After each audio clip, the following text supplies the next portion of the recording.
So, let me remember what topic I came up with minutes ago. Oh yes, Ah, law of yes. there it Uh-oh. is, law of attraction. Ah, the law of attraction. It's time. It's time. I think I'm glad. I'm glad it's time because I've sort of been avoiding really deep thinking about this, mostly because I sort of had a predetermined answer, which was I want nothing to do with it. And so maybe it's time because I don't have a real good answer when people confront me with this.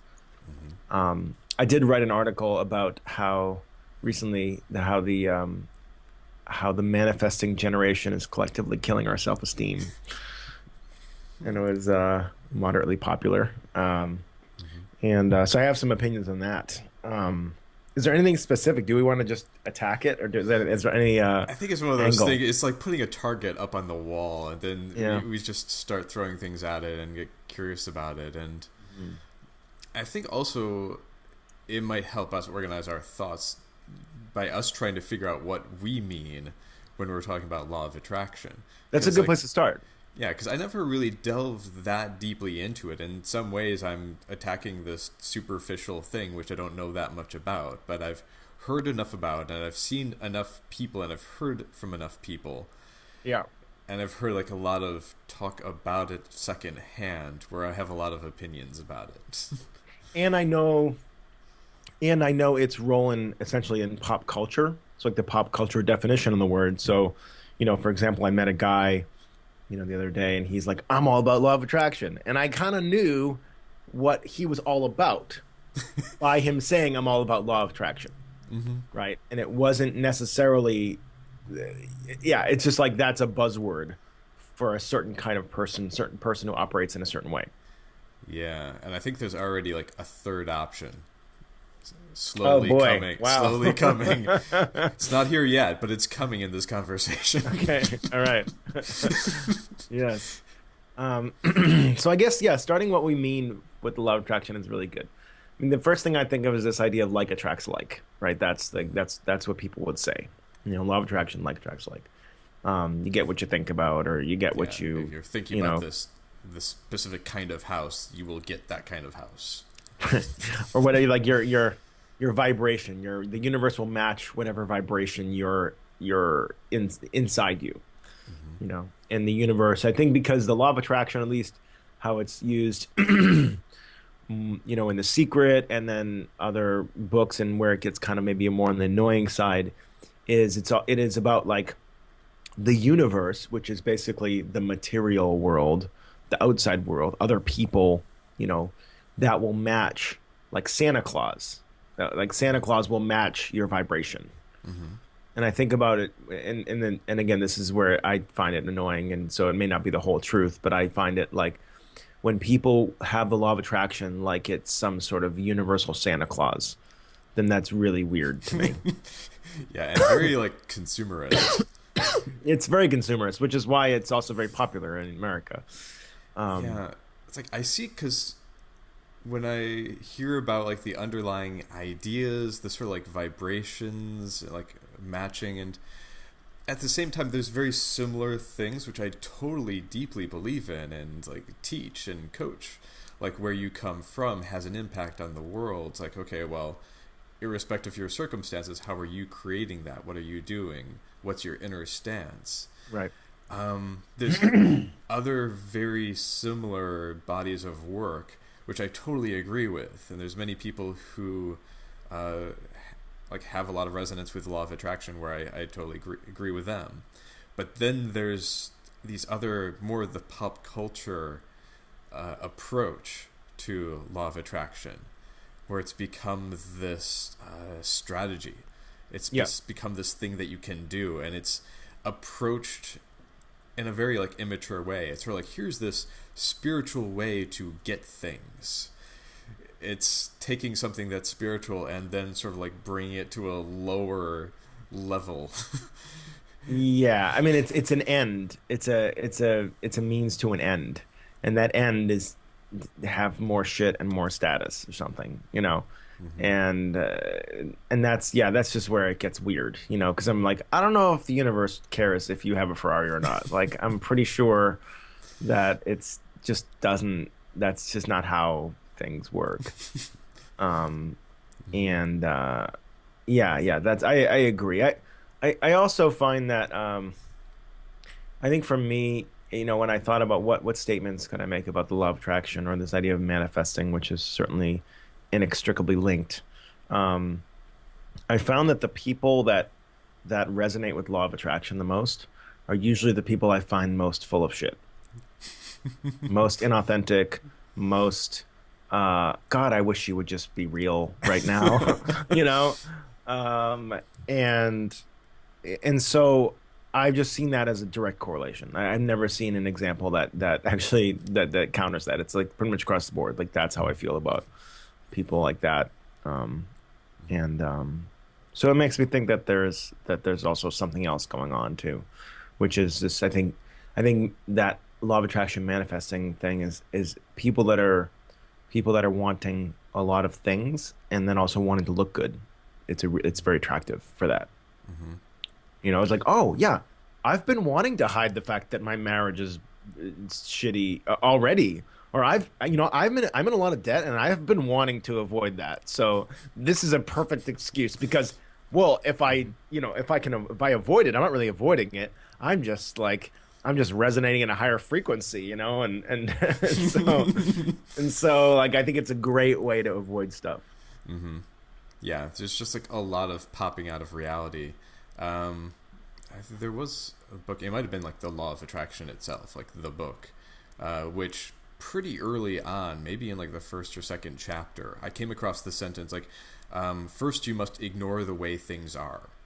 Yes. And that was the point. That just like sums up like my initial break with that particular line of thinking. Like first you must ignore the world, you must ignore reality, you must ignore what's going on, and just like imagine what you want and keep on imagining what you want until you have it.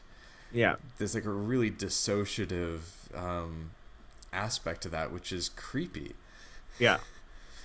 And yeah, it's like, for me, it's not a one-to-one correlation. I know lots of people who they use like manifesting and lots of like law of attraction language, and they seem to be coming from a place and operating in such a way that I totally believe in and think that they're healthy, and they're actually coming from a different place than from what we're pointing at when we're complaining about this. But it's definitely like, if they use that language, it's one of those things to check. It's like, okay, immediate spiritual bypass check is like, totally. Is this person actually connected with the way that human experience of the universe works? Right. Or is this some sort of like pop culture, sort of denial of self, trying to acquire stuff scheme? Yeah. So from the perspective of a coach, what are your thoughts, or what are the perceived shortcomings of someone that comes to you and says, "Hey, and you're like, cool, what do you want to work on?" And they're like, well, I'm just not really feeling like I'm really wanting to manifest more abundance in my life right now, and with that, and I just don't have, I want to raise my vibration, blah blah blah blah blah blah blah. Mm-hmm. What are the initial, like, from the patterns that you've seen? Usually, like, if you had to guess, I mean, you're stereotyping and you're generalizing, but yeah, generalizing is like they're not doing anything. They're not taking action. Right. That's usually the number one problem with people who are really into manifesting and law of attraction. They're not actually doing anything. It's that doing just internal work and thinking that that's all you need to do. But really, they just need to do that 1 minute of action that gets them into motion, and do that over and over again for all sorts of things. Like, you need to be testing, you need to be doing things that are uncomfortable, you need to be doing things that you have cutting out resistance pictures and putting them on vision boards and things, right? That doesn't kind of stuff count as constructive action. It's useful, like, and I'm a big fan of vision boards. Like, that's one of the things that I would do with a lot of clients, for those who are disconnected with their desires. Like, okay, well, let's feed that portion, but that's just a piece. It's like you also need to be willing to take action in addition to the inner work, in addition to figuring out where you're coming from. For me, it's not so much the law of attraction is wrong, as much as it's just like terribly incomplete. I think that's true. It's like, yeah. And there's that confusion between physics and engineering, where law of attraction is more of a description or more of just an observation. It's like, oh, it's like I was getting in alignment with this thing and it happened, and it's sort of magical. And that's an observation. That's physics. That's seeing how the universe works. As soon as you try to turn that into a strategy, as soon as you turn that into something that you can do and that you can somehow have direct control over the universe, and you can use that for material gain, or in order to just like to project your ego onto the world, that's when you get into trouble. That's when, if it works, like just by a strange coincidence, then you think you need to keep on doing it, and you're just going down the rabbit hole. If it doesn't work, well, obviously you should just try harder, and you're also going down the rabbit hole.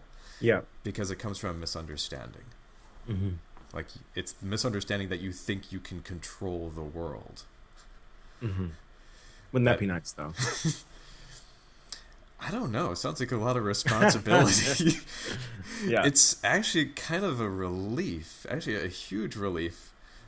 The more that I realize that I'm not in control, and that also that the universe is a good place, so it's a good thing that I'm not in control.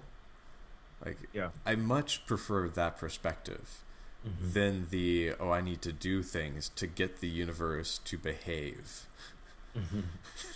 Yeah. You know, just from my own expanding my perspectives, you mentioned that vision boards are useful.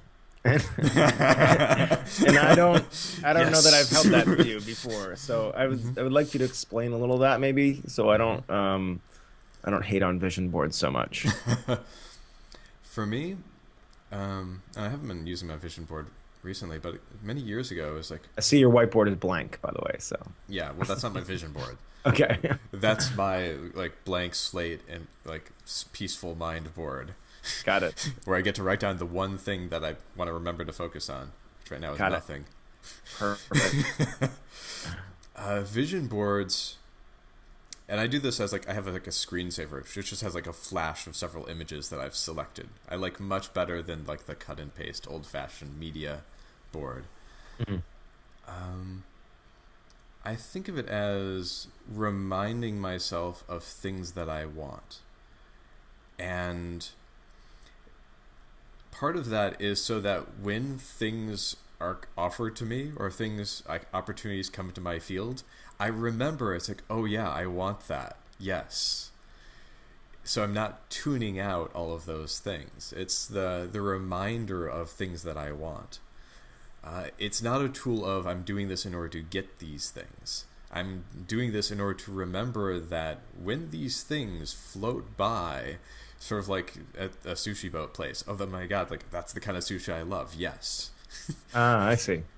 So that's a good example. So it's like going to a sushi restaurant like that where there's sushi boats, and then, you know, before, just bringing a few pictures of the kinds of sushi that you like, because, you know, you aren't always present.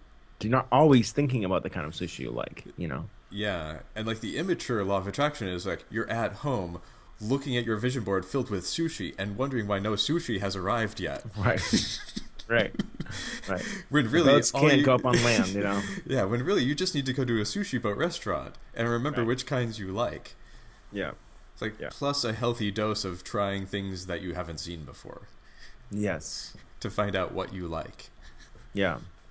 I guess that kind of explains why I don't do as much vision boarding, because I'm more of the surprise me. I'm more like that. I go and sit at the sushi bar and I say, you know, make me anything.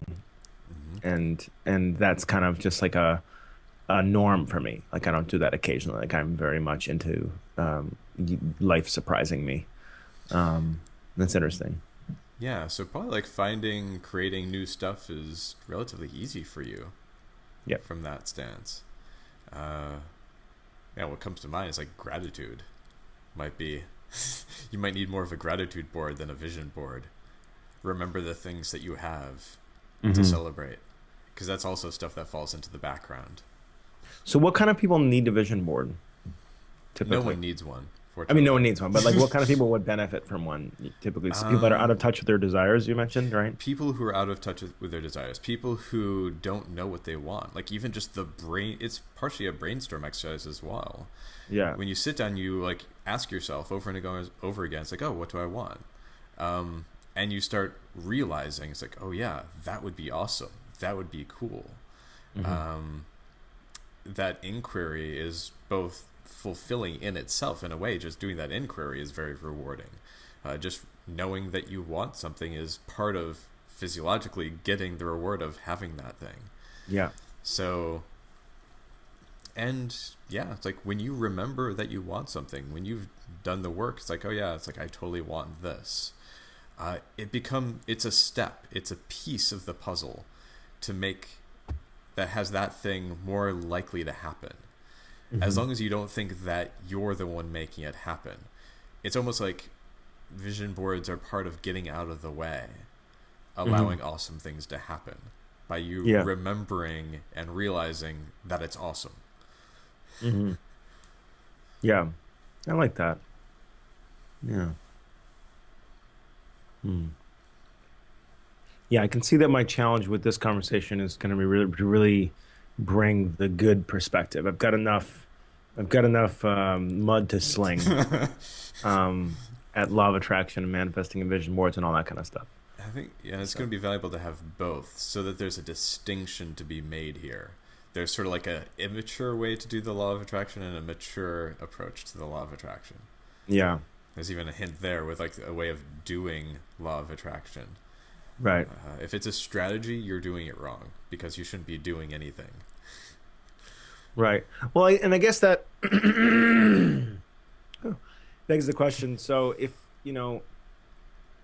if someone is at the point where they're just wanting like $1 million house, like they just want that, like that's not, and for whatever reason, that's just where they're at. I mean, clearly what we've seen with this election is people want what they want. They just can't, whatever. Like, it's like, doesn't matter if we know that that's silly or that's whatever. Like, hey, people want what they want. Yeah. So if someone were to use the law of attraction to get that thing that they want, is there anything wrong with that? Or what's up with that? I mean, is it actually working to get the stuff that they want? Or is it just that it's some kind of illusion that you could get what you want with it?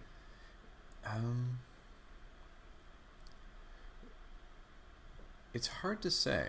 I mean, collapsed in that is that'll make them happy too, which is a separate conversation, which I think we both can kind of put to bed. Okay, cool. So you can get that stuff. It's not going to make you happy. That's what you think. You'll have to learn it the hard way, blah, blah, blah. Yeah. But I think it will help, but not for the reasons that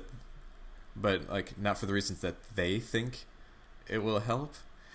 And I think that misunderstanding that they have is much more damaging than any positive results they get out in the world. It's the misunderstanding which I find dangerous, and which is like driven by that desire to control, that desire to get. But if they think that they control the universe, and that it's something that they need to be actively doing, this like manifesting as an action. Yeah. Yeah. The thing is, like, they don't have direct control. It's like, if so, then everyone would be doing law of attraction, and there'd be like law of attraction battles between each other where they're both trying to manifest different things. Yeah. Which everyone is sort of under the mistaken belief that they think that's what they're doing. Yeah. But the world would be a very different place if the law of attraction actually worked as it's described in pop culture. If it's as simple as they describe it. And it's really, the dangerous part is the oversimplification, the taking of something that is really more of a causal force, and bring it down and mapping it into a rational frame of mind. It's sort of like taking a spiritual insight and turning it into a math equation. Like, it just doesn't translate in a healthy way into a lower frame. Yeah. So it becomes oversimplified. Yeah. And the problem with people who think that they're succeeding through the law of attraction is that they are afraid of it stopping working. And I remember I heard this, I think this was like from Joe Vitale. It's like he was one of the guys in The Secret, one of the big proponents of law of attraction. And most people who are in law of attraction, they are for a while, then they realize like, oh yeah, actually it didn't really work. Then they sort of like went on and had other insights. But people are still attached just for like the old insight. It's like, yeah, there's this fear that it's not going to work. And that fear is a product of thinking that you're doing something and that you need to keep on doing it in order for things to keep on working. When you realize that you're not doing anything, that's actually the ultimate freedom. That's where it's more you're dancing with the universe, responding to the universe. There's more of a co-creation where it does something and you sort of have freedom to respond to it, but you're not making the world follow your bidding. Yeah, and I think back to my my life, and especially with the workshops and the events and the retreats and stuff that Paula and I do.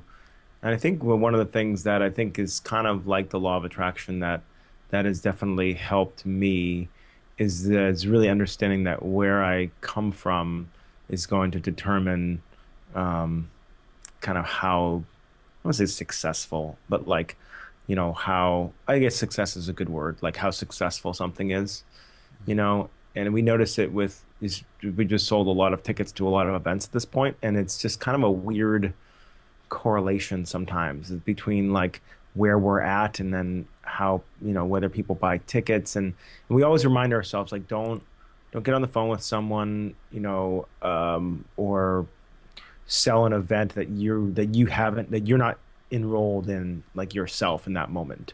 I mean, Intimacy Fest is a great example. Like, I mean, we did it last year and it was incredible. So many stories. I mean, clearly on a logical level, it's a great event, and I think it's totally worth it and all that kind of stuff. And then, but there's moments when I'm just not feeling it. I don't actually get that experience in myself, like vibration. And when I'm talking to people, if I'm not coming from that place, I don't know, it's like, doesn't matter what I say, it doesn't matter where they're at, there's just not going to be the same kind of success rate. And I don't know if that's a law of attraction thing, but that's just something that I sort of remind myself of, and Paula and I remind each other of, because it's like one of those subtler things that you can dismiss. So yeah, there's several like layers that I want to map out, because there is definitely something there. The law of attraction also exists because there is something, there's something going on that it's an attempt to describe and an attempt to make a strategy out of. And I'm trying to think of like a progression of understandings of what that is. Law of attraction is like one of the more simplistic ones, whereas like, oh, you just sort of need to like align with that belief, and it's sort of a doing oriented. And one thing that just like brain chemistry wise, like when you're aligned, when you're like thinking in a certain direction, you see in that direction. Like I think Tony Robbins calls it reticular activating system. The exercise where if like you look around for like one color, he's like, you see it everywhere. Right. Then if you look for a different color, suddenly you see that one everywhere. Right. Like what you look for, you will find. Seek and Mm-hmm. you shall find. Mm-hmm. So that's part of the basis for it, just at like how the brain works level. Yeah. And that's really important to know. It's like knowing that if you're always focusing on what's wrong with the situation, you're just in a downward spiral and you're not thinking of creative solutions that will lead you somewhere else. Right. And one of the benefits of law of attraction is you're focusing on things that you want. It's like, in that way, it will help. You'll be focusing on things that are possible, things that you want, things that you desire. Mm-hmm. But if there's the attachment, it's the attachment that gets you in trouble, thinking that it's like, oh, this is something to do now. This is a strategy. Mm-hmm. So I think like there's law of attraction, then there's just sort of alignment, which is actually which is talked about in law of attraction, but people tend to ignore or downplay or not understand. Mm-hmm. How to describe that? Because there is something where like I'll have like a vision board, and it's sort of like the part of like the creative process where you chew on something, you're trying to solve a problem, you're trying to really work on it really intensely, you're thinking about it all the time, you're obsessing about it, and then you're able to like totally let it go, and you just go for a walk, you go on vacation, go take a shower, then all of a sudden the solution comes to you. Mm-hmm. There's something like that where law of attraction is often culturally getting stuck in that first phase of trying to make something happen by doing nothing. There's that need where really the magic happens in that other phase where you let go, where you're not trying to solve it anymore. Like whether it's handing it off to the subconscious or handing it off to spirit, things naturally resolve where either you don't want that thing anymore or magical things start happening. And that's, yeah, I don't have a full model for this yet, because I think before that there's like where are you coming from, which speaks to what you're talking about with enrollment. Like when you're totally enrolled in the event that you're talking about, then where you're coming from transmits. You're not trying to make something happen, you're more just sharing energy, and people want to jump on board. Mm-hmm. And that's where you're generating. You're not, instead of trying to get something. Mm-hmm. And you're not even trying to attract something. So this is beyond getting, this is beyond attracting. This is just like sharing. It's like, hey, there's this amazing event. It's like, I would totally love it if you were there. You would have an awesome time. Are you on board? Uh-huh.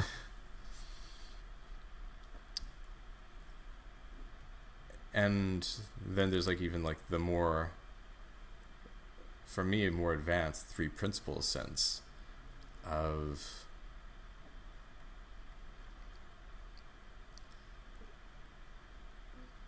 it's not even that you need to come from somewhere, as much as like when you're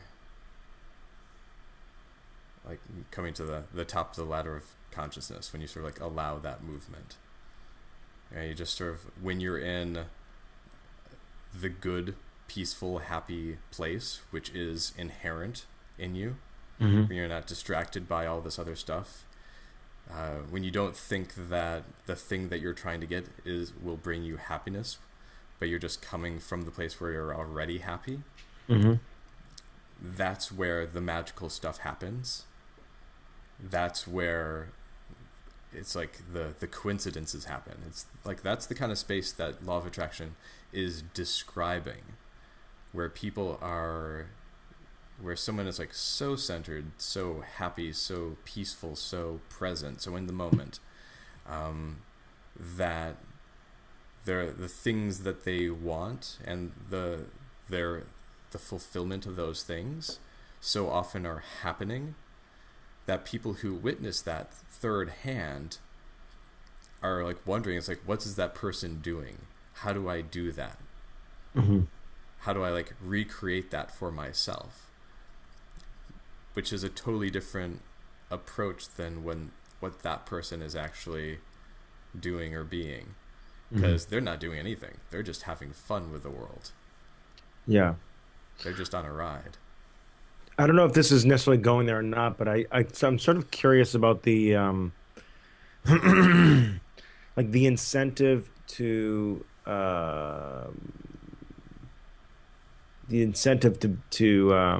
to put law of attraction stuff out in the world. Because it seems to me that, one of the things that makes me suspicious about stuff is when there's a really good when there's a really big payoff. So like, or when it's like the whole coaching coaches thing, right?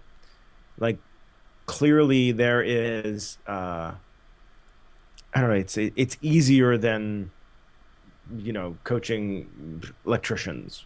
For whatever reason, coaching coaches, there's just something about it that's very seductive, because and I guess, and so with the law of attraction, it's like I think to myself, okay, there's also something very seductive about teaching it or spreading it, because I don't know, it's a strange thing. It's like if you coach a coach, the moment somebody says, "Sure, I'll coach with you," you have a client.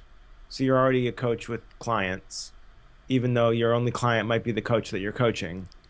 And if you're teaching law of attraction stuff, like, I don't know, do you see, I guess it's like this weird model where like when I see someone like Esther Hicks talk about stuff, it just creates this weird cult religion where it's like the perfect setup for like all of our human frailties and our lizard brain shit, and like all the stuff that would have us not really see the truth. Does that kind of make any sense? I guess it's just like this setup. Like I don't know, the teaching law of attraction is very it's dangerous in a way. Yeah, I think there's a transformation trap in there. There's something like a spiritual bypass that happens. And the thing about spiritual bypass is that most people who are doing it don't know it.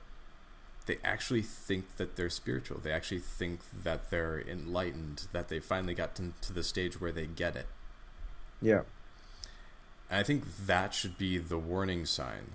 Like, if you think that you understand everything, yeah, it's time to like really take a good, honest look at yourself. Yeah. I want to read a funny email that I got sent as a response to an article I had sent out about just the role of your ego. And this woman, this is really funny. You'll love this.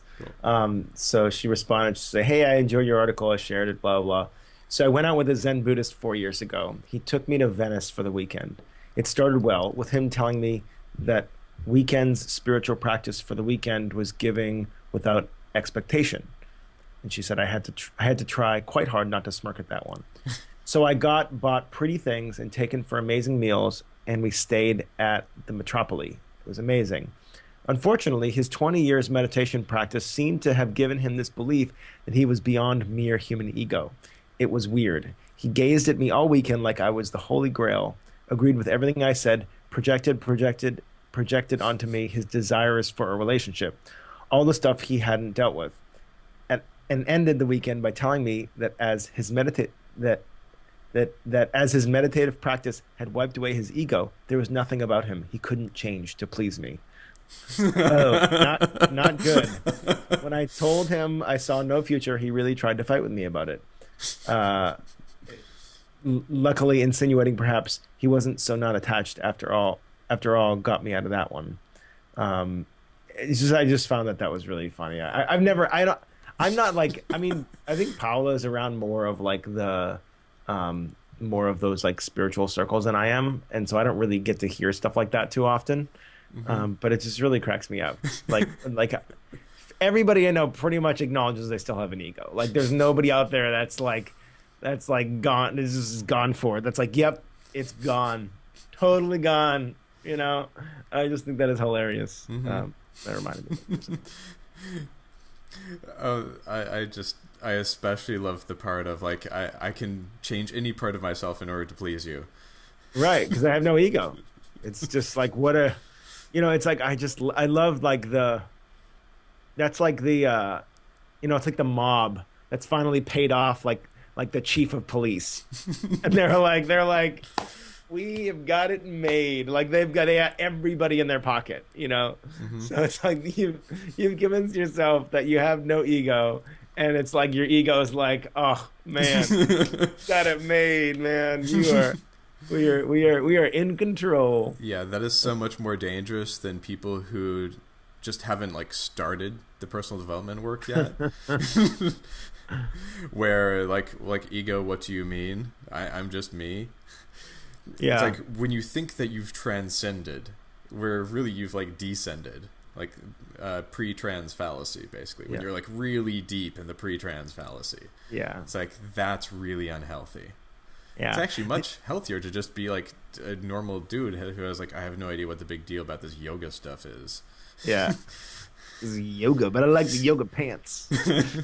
I find that, what I find fun about those people is, and something redeeming is that at least they have, at least they're committed to living via some principles that might be useful in guiding their life, even if they're not actually, they're committed to living them, even if they're actually not living them.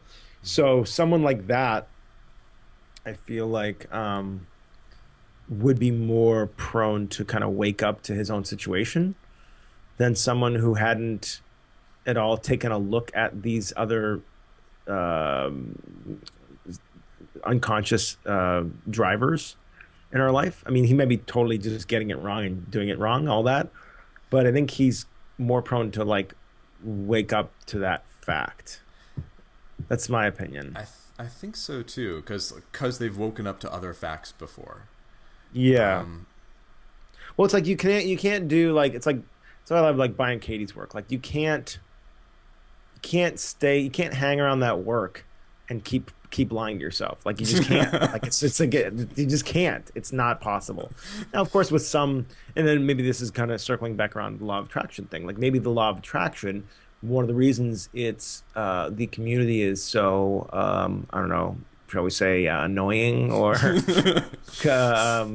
delusioned? I don't know, but maybe one of those reasons is because it is an incomplete set of theories, or you can get lost in it if because there's it's not going to bring you back home to what's important. It might just leave you out in new mansion Ferrari land or something, and I think that's also a piece of what's dangerous. yeah, because I remember thinking about like law of attraction, its role in culture, and I have no idea how prominent it is now. I'm in the bubble of the Bay Area where we're not talking about law of attraction much anymore. Just the language has sort of mixed and matched with everything else. It's a melting pot of transformation. But before, when I was thinking about law of attraction, it's like I was wondering, maybe this is, even though it's incomplete, even though there's a common bypass that happens there, and there's still sort of like a consumerism to it, maybe it's a good thing because it's an on-ramp. It's sort of like the drug that gets people into some personal development work. As long as like it sort of brings them into law of attraction, as long as they're also able to let go of that to move on and to keep on growing, as long as they don't get stuck. If anything, I'm worried about the various points within personal development where people get stuck because there's groups, there's traditions, there's teachings where they think that they have all the answers. Like, this is the answer. It's like, right. You don't need to look anywhere else. We own the truth. And you just need to pay this much and read these books and listen to us because we know the truth. Well, isn't that also a function of someone's just sort of stage of consciousness, in the sense that, there's a whole buffet of people out there. Some people are saying we own the truth. Some people say we own the truth, and if you're not with us, you're going to hell. Some people say we kind of own the truth. Some people don't say we own the truth, but are kind of implied that they own the truth. Some people say we don't own the truth at all, and they actually mean it. And then they discourage people from actually like being different.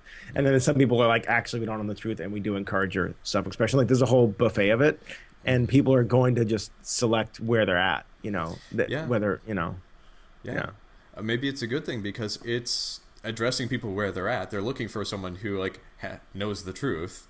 They're gonna like pick one of them and go with that for a while, and sooner or later they're gonna like hit that point where it's like, wait a second, something's off, something's wrong, and maybe they'll try harder for another 10 years before realizing that's like, oh wait, maybe there's something else. Maybe then they'll have the realization.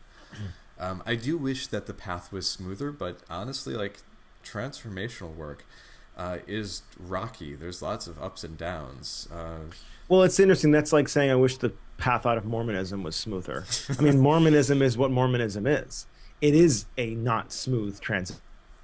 Like that's kind of the point. It like when you have it that this is the truth or you're going to hell, that's not a smooth transition. Like hell isn't really that fun to consider. I might be going to hell, and so and actually it's funny because this whole conversation actually leads into another topic that could be another discussion, but it's a bit of a tangent, but I think it's interesting. It's something I actually think about a lot, and it's very integral.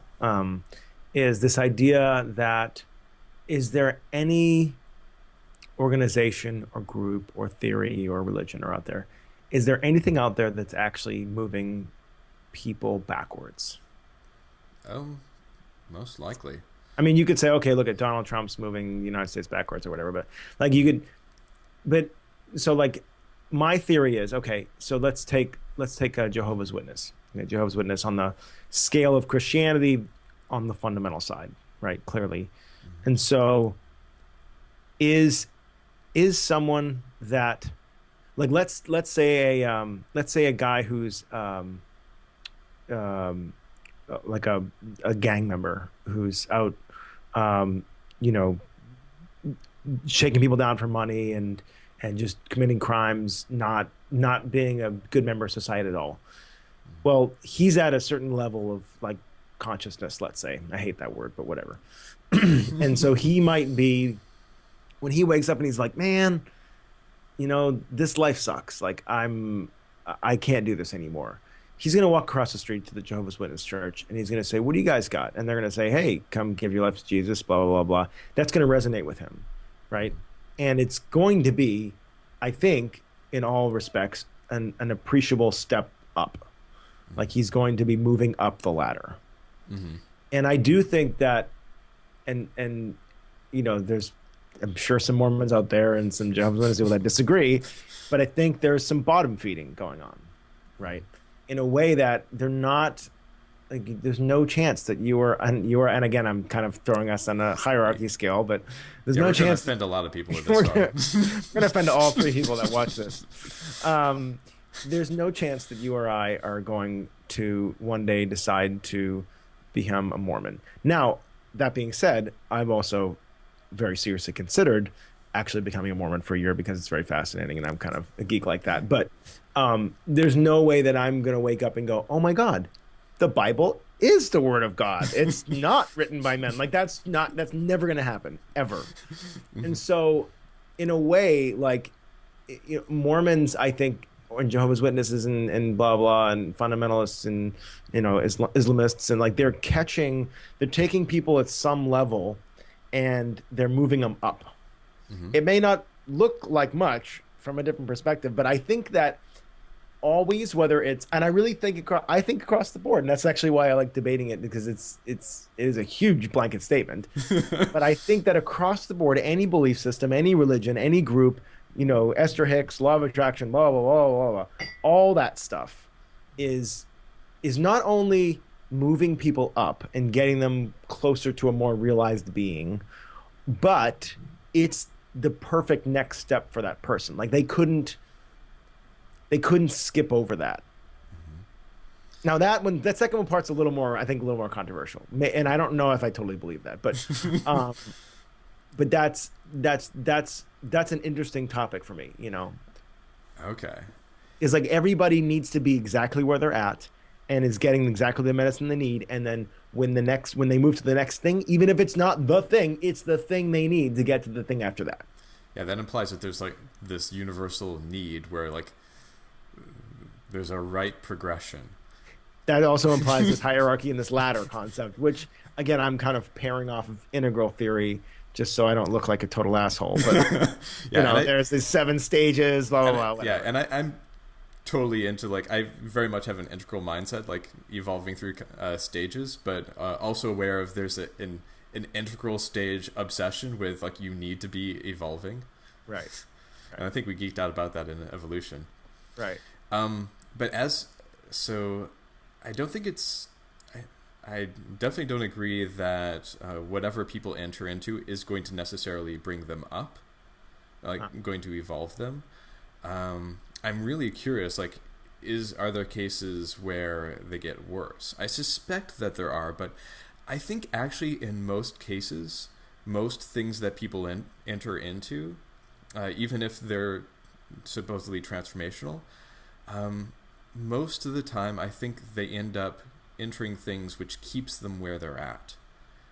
Most things are just an indulgence of someone's current state of mind, current level of consciousness, and it's reinforcing that level of consciousness.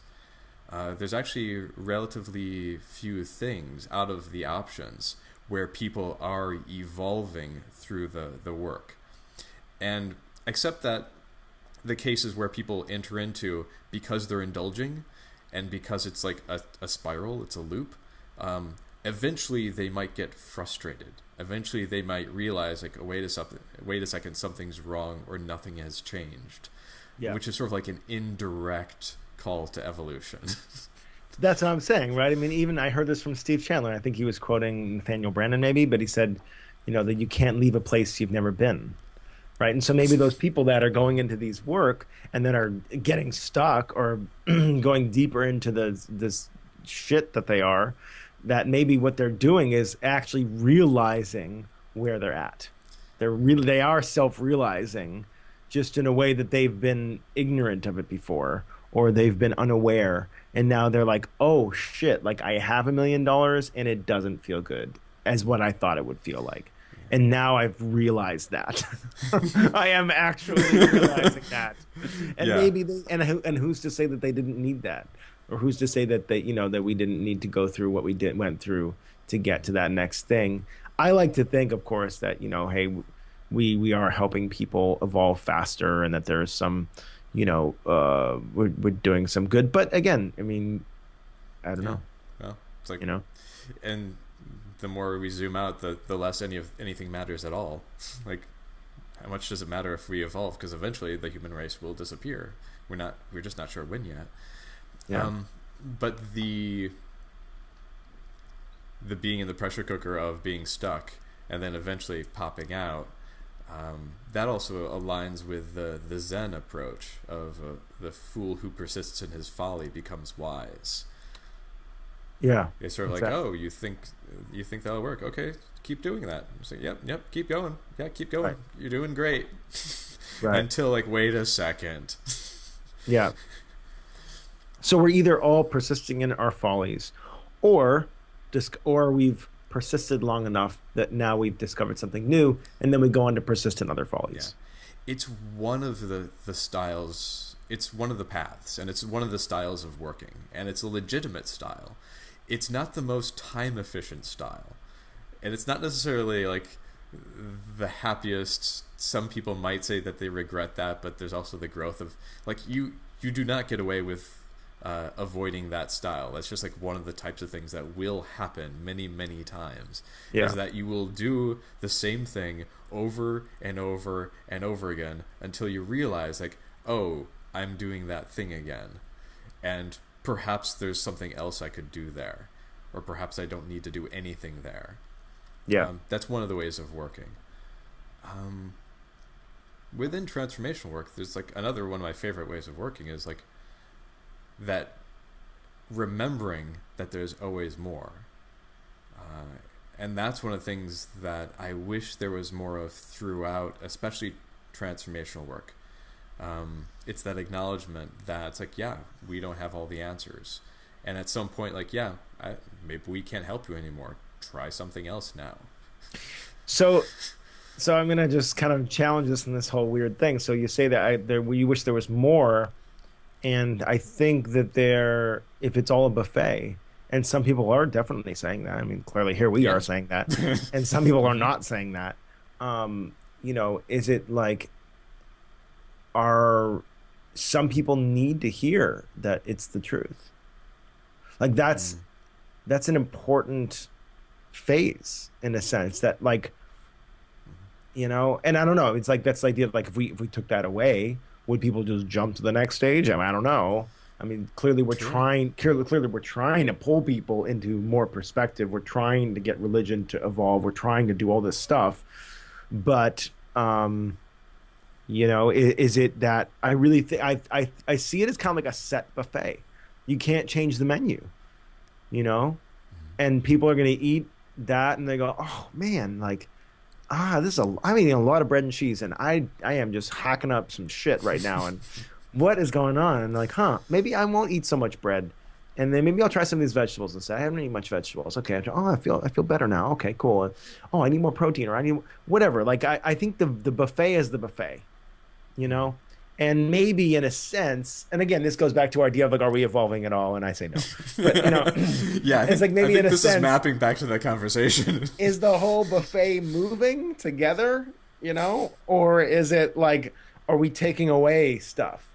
Are we taking away maybe like the oldest tray of like, I don't know, whatever, dog bones, and we're like, all right, we're not taking that off the menu, and then we add something on the top. We're like, ooh, like, I mean, I don't know, but I just think the buffet is the buffet, and that it's like people are gonna go and eat what they think is best for them, and it's gonna be ridiculous, to the people that have already eaten there and gone like, yeah, you don't want to, you're eating some of that Catholicism stuff, man. You just wait for the guilt, okay? I mean, we can see that from the perspective, but at the same time, it's like, I don't know, like they need to eat that stuff because they haven't really tasted it yet.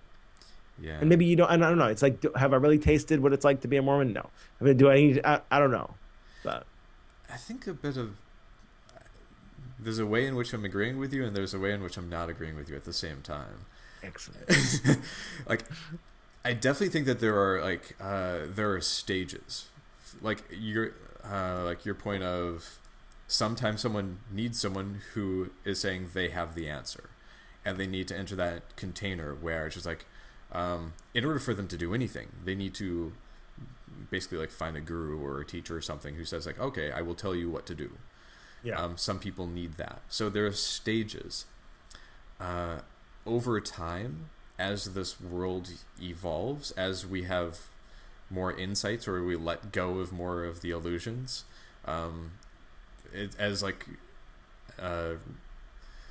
there's less misunderstandings and more widely shared insights, the quality of the work gets better. Like, we realize that some of the old diets totally did not work, and we need, like, they're just not around anymore.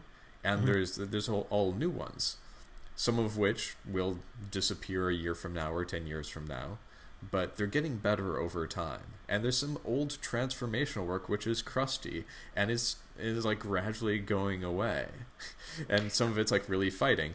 I just like the positives. Oh, good. Keep going. Yeah, and it's being replaced with some of this with stuff that still has a lot of, which is still addressing that level of development.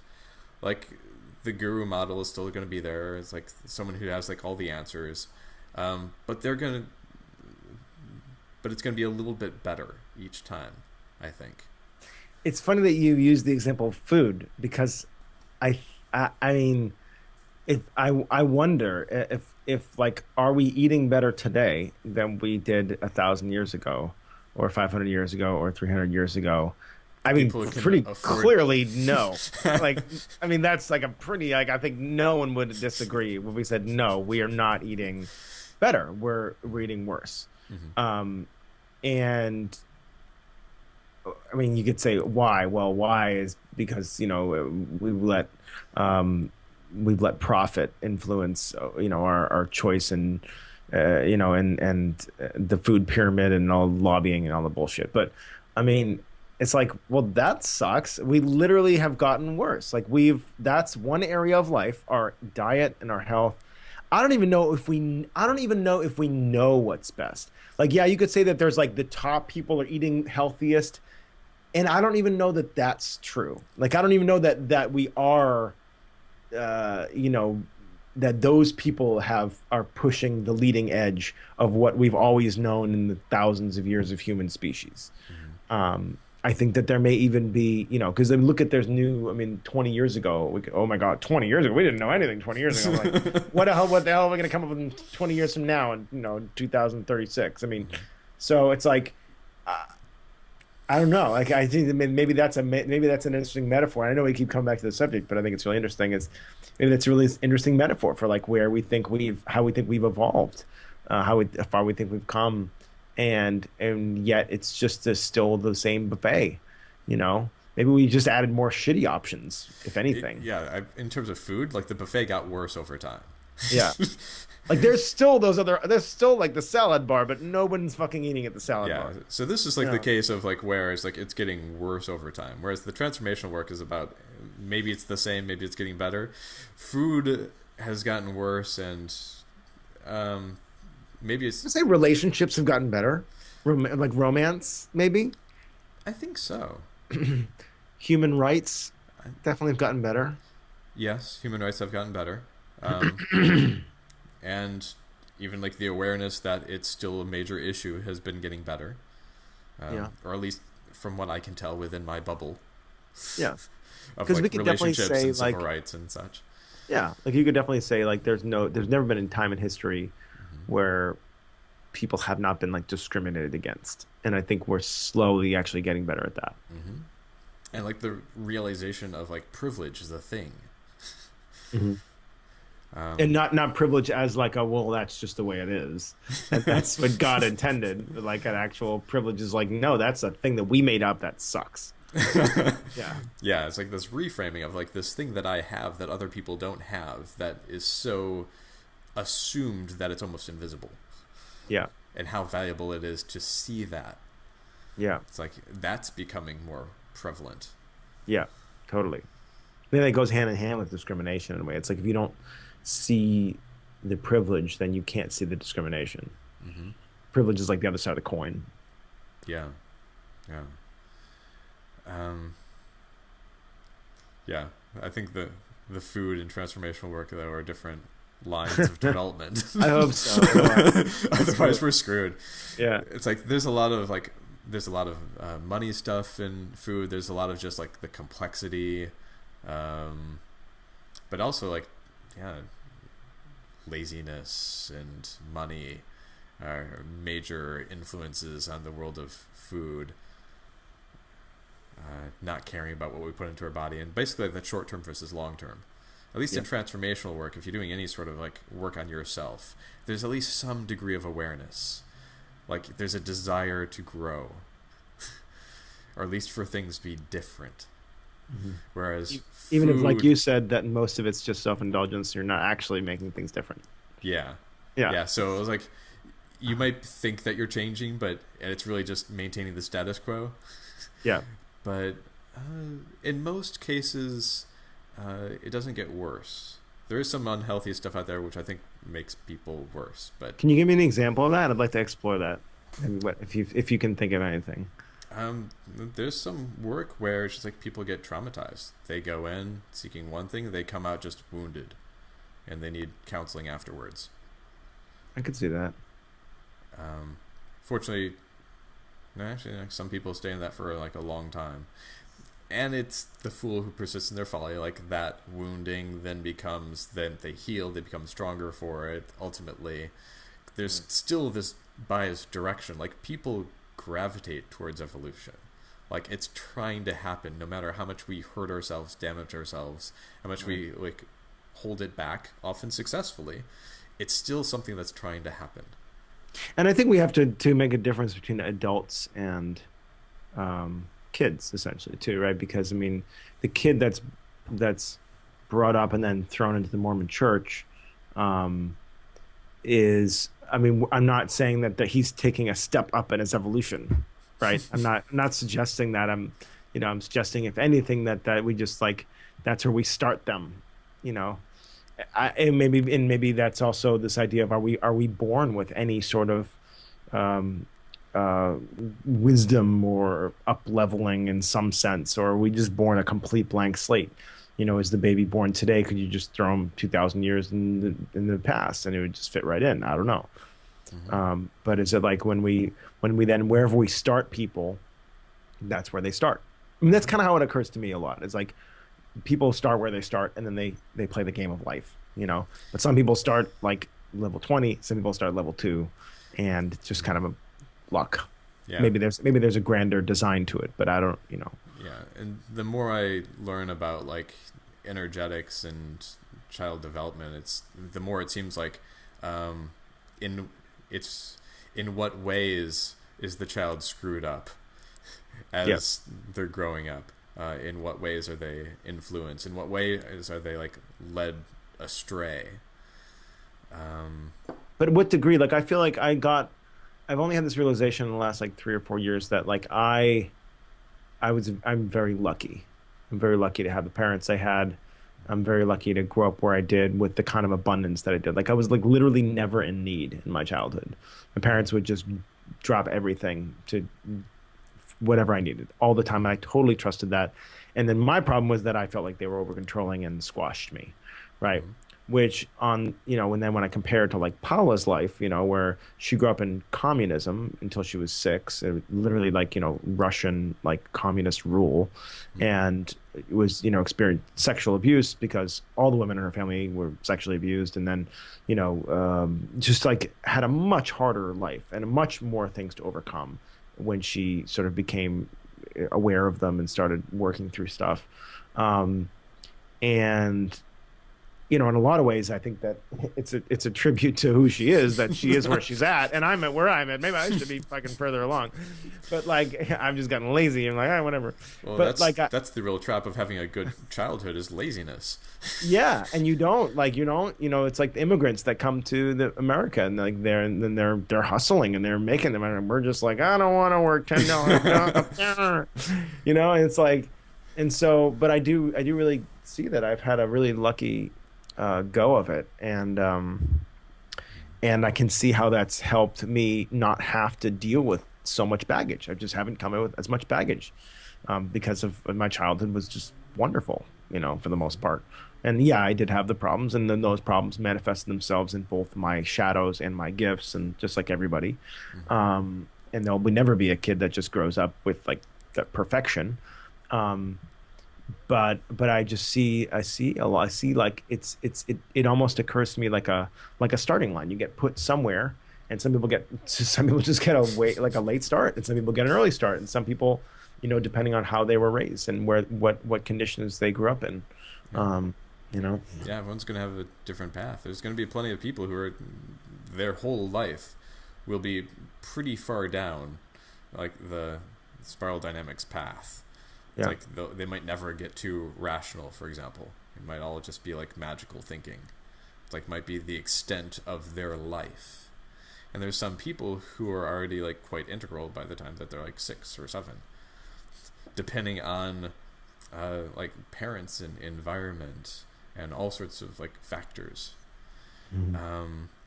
And so yeah, some people are going to be much more evolved faster. Some people are going to be more resilient, less resilient. One of the challenges of not having a lot of challenges earlier on is a lack of the anti-fragility that is developed through that. It's sort of like I was like relatively privileged and okay, lots of comfort, and so like laziness is one of my biggest problems. I need to generate for myself urgency and challenge and difficulty. I need to be like creating challenges for myself instead of having just like the world do it for me. Right. Yeah, me too. Yeah. Whereas people who like grew up within challenge and made it, it's like that's for like the bigger challenges. Like, do they even make it out? If they make it out, there's so much strength that they've built from that. So many resources and gifts that they've had from that. Mm-hmm. Yeah. So yeah. In a way, like not having a challenge is a different kind of wound. Yeah. Mm-hmm. And would you say maybe a more preferable wound in a sense? Like I feel like that's at least giving us yeah. a society of, I'd prefer it. Less violence or, less addiction, maybe. I mean, yeah, it's a tough one to say, but, less like, I mean, I just can't help but notice that my addiction to Facebook is a lot more convenient than an addiction to heroin, you know? I'm reminded of like Louis C.K.'s joke. It's like being white is clearly better. It's like not like white people are better, but being a white man is clearly the better option. If you're given a choice, like you'd re-up that every time. Yeah. You just have to work with less. You have to work against less. Yeah. Like laziness being your problem is a very, very high quality problem. Yeah, it's true. And then there's the privilege aspect becomes like another challenge, problem, issue, however you want to refer to it. It's like then there's the responsibility that like you can help other people. Mm-hmm. And there's like the responsibility to, like the ability to help the world. How much are you going to do that? Yeah.